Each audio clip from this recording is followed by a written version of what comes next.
we detail some of the injuries Tiger Woods sustained yesterday. Comminuted open fractures affecting upper and lower portions of tibia and fibula bones of his right leg. Additional injuries to bones of foot and ankle. Trauma to muscle and soft tissue of leg requiring surgical release of covering of muscles to relieve pressure.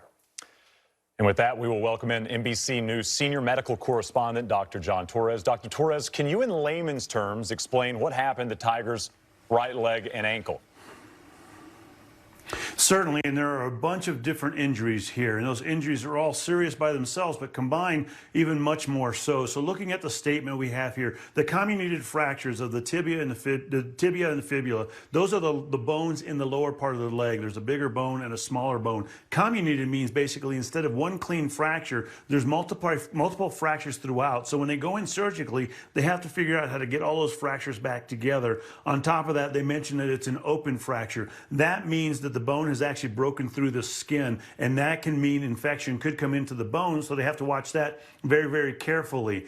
They talk about the ankle and the foot, multiple injuries in the ankle and the foot that required pins and plates to put together. That could be probably the biggest thing looking at mobility going forward because of that ankle or that foot. If there's parts of that that have to be fused or don't heal as well as they were before, that could certainly impact anything he does moving forward here. But probably the biggest thing is what they talk about, having to release that pressure in the muscle down in that lower part of the leg. There's a condition called compartment syndrome, and when that leg part gets swollen enough, that swelling creates pressure that can cut down on circulation. It can cause nerve damage. If that pressure doesn't get released quickly, and by quickly I mean within an hour or so, it can cause permanent damage. It could even lead to amputations. And so that was the big emergency going into the hospital, making sure they relieve that pressure and then going back in there to make sure they get the bones back together, they get the foot and the ankle okay. And then now time will tell where he goes with this and how his recovery is.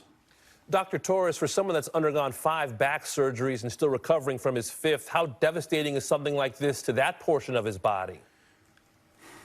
You know, this is devastating. He's had these back surgeries. He's had left knee surgeries. So the one good leg essentially he had was his right leg, and now that is causing these issues as well. And so, you know, going forward, he basically has these injuries to both legs, injuries to his back that he has to deal with, plus probably even one of the bigger factors, he's had these multiple surgeries, but he's also 45. Doesn't seem that old, but if you've had these multiple surgeries, they take their toll over time. So his recovery is going to be slower because of his age, but it's also going to be more cumbersome because of all the other surgeries, including that back surgery he had that he's still recovering from. Putting all those together, it's just going to really complicate the picture going forward.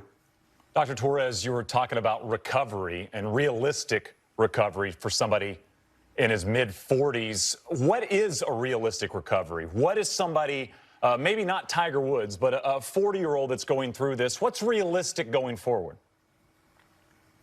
You know, when you get an injury like this, especially injury that is so bad as this one is, at 45 or above, recovery takes longer. We don't heal as quickly as we did when we were in our 20s. And so that's going to be one step going forward. The fact he's had these multiple surgeries, another step going forward. But probably one of the biggest determining factors, the 2 biggest ones, are how much of that muscle did they have to cut and how well is that going to heal, because that's going to be the lower part of the leg, and also the ankle and the foot, particularly the ankle. Did they have to fuse it? Are those bones healing correctly, or is he going to have mobility issues? If he does, that's going to make it very hard for him to get back to that level he was at. And as a lot of people have said today, you know, the hope going forward is, number one, that he can walk again, that he can walk his daughter down the aisle when she gets married. He can do those things he wants to do to play with his family and his kids.